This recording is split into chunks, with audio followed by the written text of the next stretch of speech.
지난주에 저희가 살펴봤던 그 말씀 후속편인데요. 지난주에 저희가 살펴본 말씀이 어떤 부자 청년이 예수님께 와서 무슨 선한 일을 하여야 영생을 얻으리까? 라고 질문을 했습니다. 진지하게 와서 질문을 했는데, 쭉 이제 예수님과 대화하는 장면이었죠.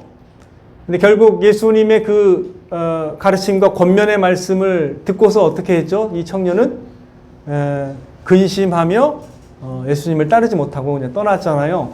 그 후속 이어지는 말씀입니다.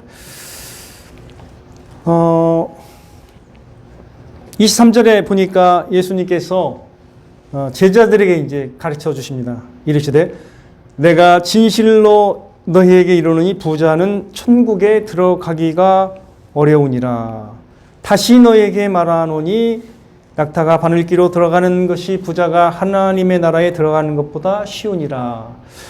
예수님이 이게 두 번 반복해서 이제 말씀하신 거예요. 부자가 천국에 들어가기 어렵다. 하나님 나라에 들어가기 어렵다라고 말씀하고 계시는 것입니다.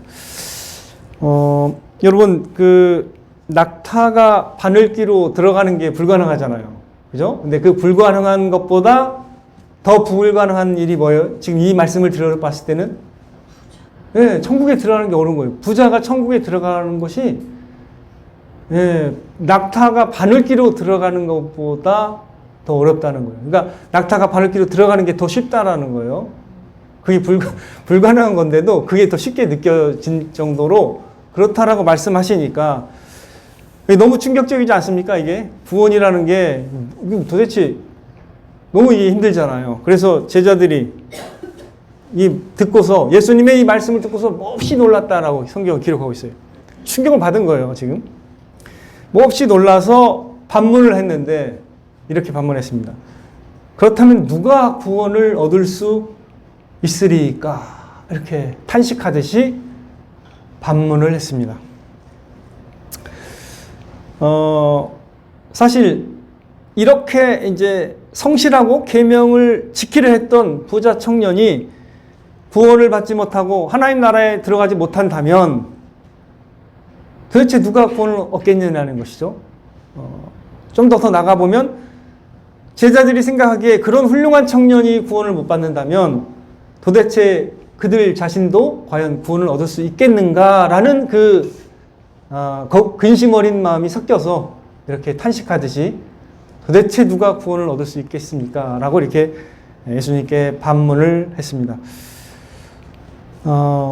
우리가 이제 지난주에 살펴본 그 말씀을 또 다시 한번 잠깐 생각을 해보면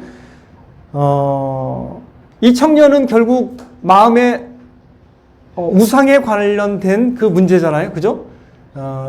부자라서 천국에 못 간다라는 기준은 성경에 없습니다. 본래. 그죠? 근데 어떤 게 있었던 거예요? 그 재물이 그 청년의 마음에 어떻게 자리 잡고 있었던 거예요? 가장 중요한 보화처럼 나의 주인이 된 거예요. 그러니까 그 재물이 가장 소중한 것이 된 거예요. 우상이 되었기 때문에 문제가 된 것이지, 우상의 문제를 여기에서는 말로는 안 하시지만, 부자라고 말씀하신 것은 결국 누구를 가리키는 거예요? 그 마음에 재물을 우상으로 섬기는 사람을 가리켰던 것이지, 돈이 많다라고 천국에 못 가는 그런 것은 아닙니다. 여러분이 잘 알다시피 아브라함 어떤 사람이었어요?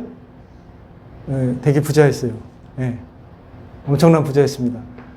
욥은 어떤 사람이었죠? 당대에 이루 말할 수 없는 부자였습니다. 욥이요. 그 훌륭한 하나님의 사람이. 그래서 성경은 부자가 본질적으로 천국에 못 간다 이런 말씀을 전하신 적은 없습니다. 여기서 포인트는 뭐예요? 그럼 부자라는 것은 그 마음에 재물을 우상으로 섬기고 있는 사람을 가리키는 것입니다.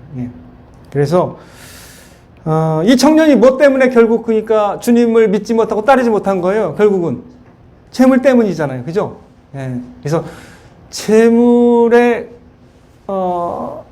걸려서 주님을 따르지 못한 거기 때문에 이 사람은 결국 재물을 우상으로 섬기는 사람이었던 것입니다. 그것을 의미하는 것입니다. 그래서 예수님이 그 청년 보고 주님을 따를 수 있도록 어떻게 하라겠죠? 그 재물을 팔아서 가난한 자들을 위해서 나눠주라고 했죠. 그죠? 근데 그걸 어떻게 했어요? 되게 어려워했죠. 되게 어려워하면서 근심하면서 떠난 것이죠.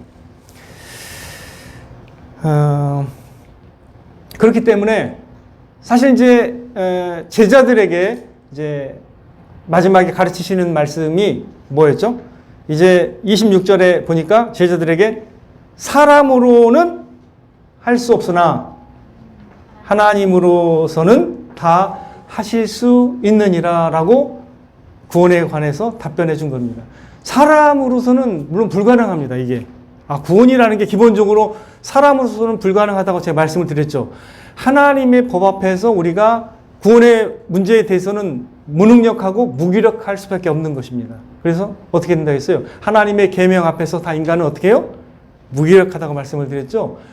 예, 지키라고 말씀하셨지만 어떻게 해요? 지킬 수 없는 걸 주셨어요. 우리가 완벽하게 지킬 수가 없어요. 우리는 그 계명 앞에서, 그 거룩하신 하나님 앞에서 무기력하고 무능력하다는 거예요. 그래서 사람으로서는 할 수가 없는 거예요, 원래가.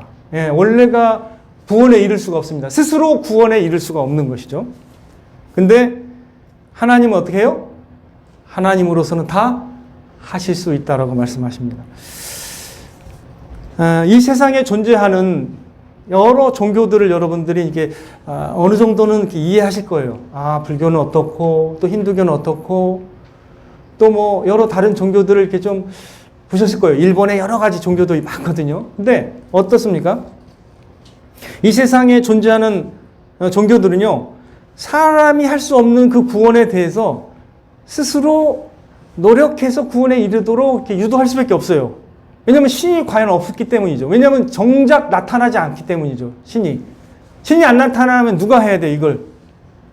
우리가 해야 되는 거예요. 우리가 노력해서 뭔가 해탈의 과정을, 불교의 용어로 말하자면 뭔가에 이르도록 노력을 해야 됩니다. 이 업보를 씻어내야 돼요. 막 씻어내려고 노력을 해야 됩니다. 예. 그래서 이 세상에 존재하는 모든 종교는 행위 종교라고 말할 수 있어요. 딱 구분을. 참 기독교만 무슨 종교죠? 그 행위에 반대되는 게 은혜의 종교라고 말할 수 있는 거예요. 그래서 이해하기가 어려워요, 기독교가. 사실은. 직감적으로요, 다 다른 종교가 더 합당해요. 제가 볼 땐 그래요. 왜? 지난번에 말씀드렸지, 심은 대로 거두는 게 맞잖아요. 심지도 않았는데 거두면 그게 이상하잖아요. 그죠? 억울하잖아요, 억울. 그러니까, 올바로 살고 이렇게 하는 게 보면 좋아 보여요. 사실 그게 나쁜 게 아니에요. 본래 나쁜 게 아닙니다. 성경에서도 인정하는 원리라는 거죠. 그죠? 근데, 성경은 그런 말씀 안 하세요. 사람은 할 수 없다라고 말씀하세요. 그러니까 이 제자들의 고백처럼 이렇게 난처한 거예요. 우리는 난처한 거거든요. 할 수 없는 계명을 주시지를 않나. 열심히 하면 할수록 어떻게 돼요, 우리가? 열심히 그 계명 앞에 서려고 하면 어떻게 될까요? 솔직히. 진짜 솔직히 한번 하나 앞에 서보세요. 어떻게 되나요? 다 지켰어요? 아니면 못 지킨 게 드러나요? 못 지킨 게 드러날 수밖에 없습니다. 제가 젊을 때도 막 노력을 해봤거든요. 제 친구는 어떤 사람은요, 그 계명을 지키기 위해서 여기다 산에다가 막 뭔가를 막 새기고 막 이렇게 막 자기를 과학적으로 했어요. 왜냐면 이제 열심은 있으니까. 안 돼요. 그렇게 해도 안 돼요. 결국에 안 돼요.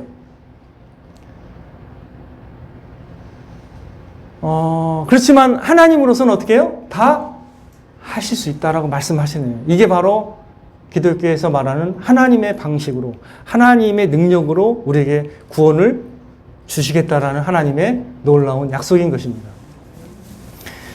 인간은 본래요, 스스로 생수를 얻기 위해서 우물을 파는 일을 계속 해왔습니다.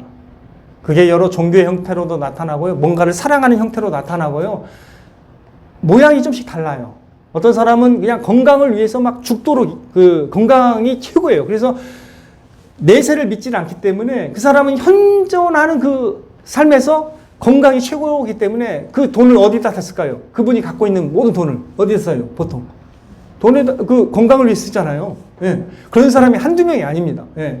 웰빙. 좋은 뜻이에요, 제가 볼 때는.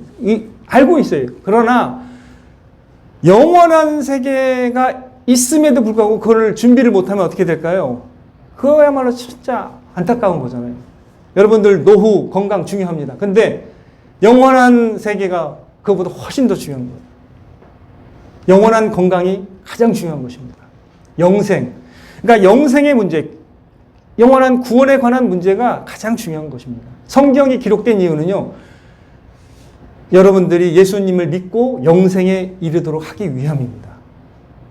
성경이 기록된 이유. 요한복음 20장 살펴볼게요. 우리 같이 요한복음 20장.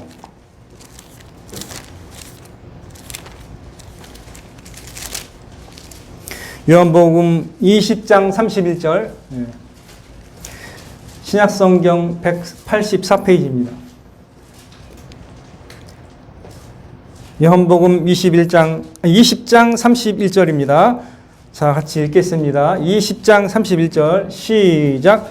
오직 이것을 기록함은 너희로 예수께서 하나님의 아들 그리스도심을 믿게 하려 함이요 또 너희로 믿고 그 이름을 힘입어 생명을 얻게 하려 함이니라. 이 책이 기록된 이유가 뭔지 분명하게 밝히고 있죠. 그죠? 성경은 결국은 여러분에게 영생의 문제 가장 중요한 근본적인 가장 중요한 게 그겁니다. 하나님이 본래 그렇게 지으셨어요. 우리의 영혼이. 우리의 영혼은 사라지지 않습니다.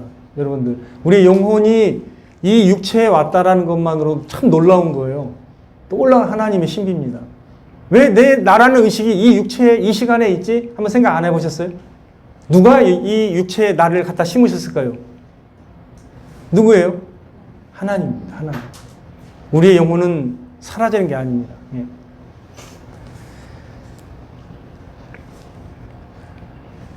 근데 하나님의 능력은 어떻게 또 나타났는지를 우리가 조금 살펴볼 필요가 있는데요. 하나님이 우리를 구원하시는 그 하나님의 능력이 어떻게 나타났는가? 구약에는 돌판에 새겨서 우리에게 하나님이 접근하셨습니다. 돌판에 새겨서. 우리가 주님을 깨닫게는 하셨지만 그 앞에 무기력하며 무능력하다라는 것을 깨닫게 하셨습니다.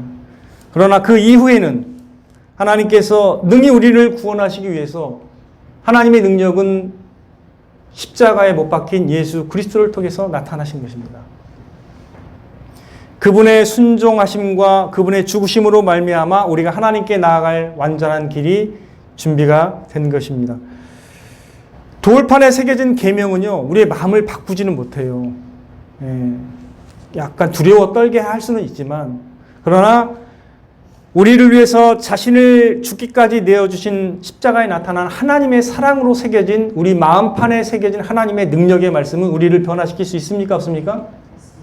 그것입니다. 바로 하나님의 능력은 십자가에서 나타났고요. 그 놀라운 사랑이 역사해서 우리 마음을 열어서 우리 마음에 하나님의 말씀이 새겨지도록 하는 것이죠. 그래서 성령의 인도하심을 받을 때는 우리가 순종할 수 있어요? 없어요?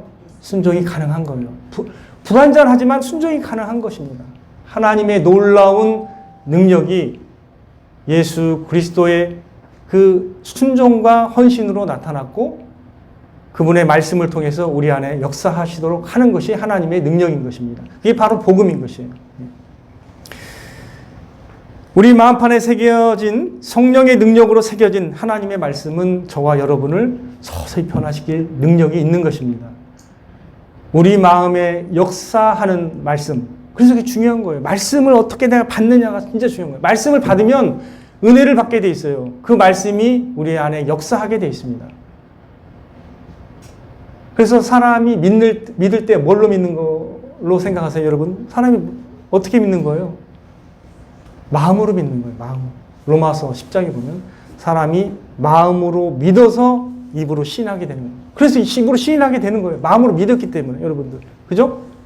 마음에 하나님께서 역사하게 하시면 우리 마음이 서서히 어떻게 해요?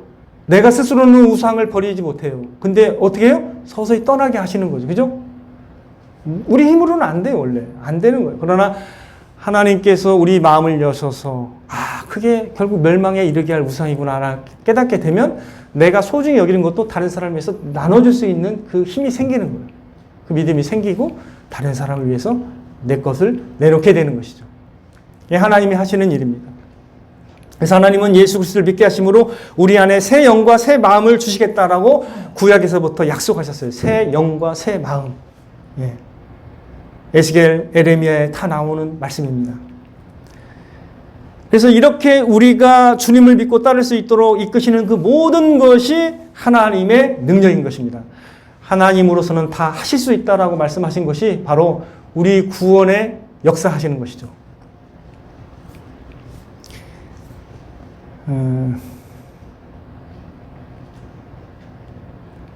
믿음은요, 지적 깨달음만을 말하는 것이 아니고요, 그걸 포함하면서도 감정적인 사랑도 이렇게 이끌어내고 의지적 결단도 이끌어냅니다. 그래서 믿음은 주님을 가장 사랑하고 또 주님이 나의 보화라고 믿고 주님을 따르는 것을 믿음이라고 성경은 가르치고 있는 거예요. 그렇다면 예수님께서 부자 청년에게 뭘 가르친 거예요? 뭘 전한 거예요? 지금 복음의 내용을 가르친 것이고 주님을 따르라고 얘기한 거는 주님을 믿고 따르라고 말씀하신 거잖아요. 그죠? 그래서 예수님을 믿는 거는요, 어떤 거냐면 예수님을 믿는 것은 예수님을 따르는 걸로 귀결이 돼야 되는 거예요. 그래서 여러분들 한 가지 말씀드리고 싶은 것은 믿는다는 것은 지성만의 문제가 아니라 어떻게 된다고 했죠? 믿는다는 건 지성을 포함하고 감성도 포함하고 어떻게 해요? 의지적인 행동도 포함하는 거예요. 그래서 이 부자 청년은 행동이 됐어요, 안 됐어요? 우상 버리지 못했죠. 가난한 자들에게 나눠줄 수 없었잖아요. 그죠? 주님보다 뭐가 더 소중했어요? 재물이 소중했잖아요. 그러니까 하나님이 역사하지 않는 거지, 하나님이 능력이 부족해서 그가 못 따르는 게 아니에요. 그죠? 하나님의 능력은 있지만 어떻게 해요? 본인이 마음이 진짜 영생을 원했어요? 안 원했어요? 원하지 않았어요. 원하지도 않았고 주님을 원하지도 않았습니다. 주님이 이렇게 말씀하세요. 요한복음 5장에 너희가 영생 얻기를 위하여 내게 나오기를 원하지 아니하는도다. 이렇게 판단하십니다. 그러니까 예수님 믿는 사람은 예수님을 원하는 사람이죠? 맞습니다. 영생을 원하는 사람들이 결국 구원에 이르게 되는 거예요. 네. 그것도 맞는 말씀입니다. 하나님이 역사하시지만 하나님이 우리를 부르시고 선택하셨기 때문에 우리가 구원 받은 건 맞습니다. 하지만 우리도 원한 거예요? 원하지 않은 거예요? 원한 거예요. 예. 이게 같이 역사합니다. 우리도 원했기 때문에 여기 있는 겁니다. 원하지 않으면 주님을 따를 수가 없어요. 본래가 그렇습니다. 예. 자, 그렇다면 우리가 주님을 따르지 않는 그리스도인이 가능할까요? 불가능할까요? 주님을 따르지는 않지만 믿을 수는 있다고 생각하는 게 성경에서 인정하는 거예요? 아니면 안 인정하는 거예요? 성경에서 인정하지 않습니다. 이 부자 청년을 아예 구원에 이르지 못하는 걸로 예수님은 판단을 하시잖아요. 그죠? 그러니까 어떻게 된 거예요? 예수님을 믿는 것은 삶으로 주님을 따르게 돼 있어요? 안 따르게 돼 있어요? 따르게 돼 있는 것입니다. 이게 바로 오늘날 우리 한국 교회에 필요한 거예요. 다 예수님 믿는데 다 믿는다고 생각해요. 근데 어떻게 해요? 삶은 따로 놀죠. 그죠? 그런 사람이 많잖아요. 그죠? 왜 그래요? 주님을 믿고 성도가 될 수는 있지만 나는 제자는 아니다. 이런 생각이 있기 때문에 그런 말은 성경에 있지도 않습니다. 제자라는 말은 그리스도인에게서 나온 거예요. 본래. 그러니까 그리스도인이라는 것은 제자에게서 나온 거예요. 제자. 그리스도인이라는 뜻은. 예. 그래서 같은 말입니다. 예수님을 믿으면 어떻게 된다는 거예요? 예수님을 따르는 것입니다. 예. 그게 일관성 있게 나오게 되어 있는 거예요. 그래서 여러분들 이 대목을 통해서도 하나님은 그렇게 하실 수 있습니까? 없습니까? 사람은 할 수 없지만 하나님은 그렇게 이끌 수 있습니까? 없습니까? 있습니다. 그게 바로 하나님께서 복음으로 하시는 일입니다. 성경책은요, 사실 어떤 책이라고 소개해 드릴 수 있냐면 창세기부터 요한계시록까지 사람이 할 수 없는 바로 그것을 하나님이 하시는 것을 보여주는 책입니다. 심판 가운데서 우리가 타락했을 때 3장에 보면 바로 타락해요. 근데 타락했을 때 우리는 본래 어떻게 돼요? 원래 어떻게 돼요? 죄를 지으면 죽고 영원히 멸망해야 되잖아요. 근데 어떻게 했어요? 그때 하나님께서 구원하시겠다라는 약속을 주시잖아요. 그죠? 하나님의 놀라운 능력을 거기서부터 계시하십니다. 소돔과 고모라가 멸망하는 중에 하나님이 천사를 보내서 누구를 구원하세요? 그때? 롯을 구원하시잖아요. 그죠? 이스라엘 백성이 애굽에서 종노릇하고 거기서 탄식하고 있을 때 하나님께서 모세를 보내서 어떻게 하신다고요? 이끌어내시잖아요. 군사가 쫓아와서 홍해 앞에서 다 죽게 생겼는데 하나님이 어떻게 하셨죠? 홍해를 여시고 어떻게 해요? 바다를 여시고 길을 열어서 지나가게 하시고 애국 군대는 다 거기에서 몰살돼서 죽게 만드셨잖아요. 그죠? 이게 하나님의 능력입니다. 하나님은 그런 모든 과정을 성경에 기록한 거예요. 그러니까 이 성경은 하나님이 우리를 구원하시는 스토리예요. 사실은. 예. 그래서 하나님이 어떤 분이신가 이걸 우리가 분명하게 믿고 의지하기를 하나님이 기대하신다는 것입니다. 하나님께서 이 말씀을 통해서 저와 여러분에게 원하시는 게 뭘까요? 하나님은 어떤 분이시다고요? 하나님은 우리를 능히 구원하실 수 있는 능력의 하나님이시라는 것을 분명하게 믿기를 원하시는 것입니다. 여러분의 상황이 볼 때 좀 안 좋을 수 있습니다. 여러분이 에게 어려운 일도 일어날 수 있습니다. 그렇다 하더라도 여러분 그 환경을 뛰어넘고 우리를 능히 보호하시고 인도하시고 구원하실 수 있는 누구를 바라봐야 돼요? 그럴 때마다 이런 능력의 하나님을 바라봐야 하는 것입니다. 그때 우리가 안전함을 누리고 평안을 찾을 수 있는 것입니다. 우리가 환경이나 우리 자신을 바라보면요 많이 넘어져요. 왜? 우리 자신이 좀 연약하거든요. 저도 그러거든요. 근데 그럴 때마다 누구를 바라봐야 될까요? 모든 걸 아시고 모든 것을 행하실 수 있고 우리를 변화시킬 수 있는 하나님을 바라봐야 하는 것입니다. 그럴 때 소망이 생기는 거예요. 하나님의 능력을 알 때 우리가 다시금 소망을 품을 수 있게 되는 것입니다. 여러분 그런 하나님을 믿으시기를 바랍니다. 여러분의 하나님은 바로 이러한 능력의 하나님이신 것을 굳게 믿으셔야 합니다. 하나님으로서는 다 하실 수 있으십니다. 그래서 예수님이 요한복음 14장 1절에 이렇게 말씀하세요. 하나님을 믿으니 또 나를 믿으라.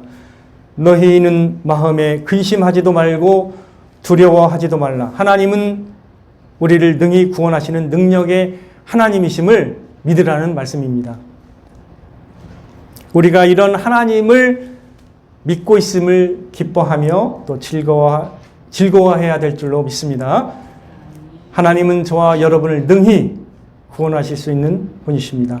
그러므로 우리는 이러한 하나님을 기쁨과 즐거움으로 찬양함이 마땅한 것이고요. 또한 이러한 하나님을 믿고 우리가 신앙생활에 나갈 때 우리의 신앙생활도 즐겁게 되는 것입니다. 하나님을 어떻게 믿느냐가 우리 삶을 좌우하는 거예요. 그건 분명하게 맞습니다. 내가 하나님을 어떻게 알고 믿느냐가 내가 변하는 지름길입니다. 이런 하나님을 우리 삶에서 더욱 경험하는 저와 여러분 되시기를 주님의 이름으로 축원을 드립니다.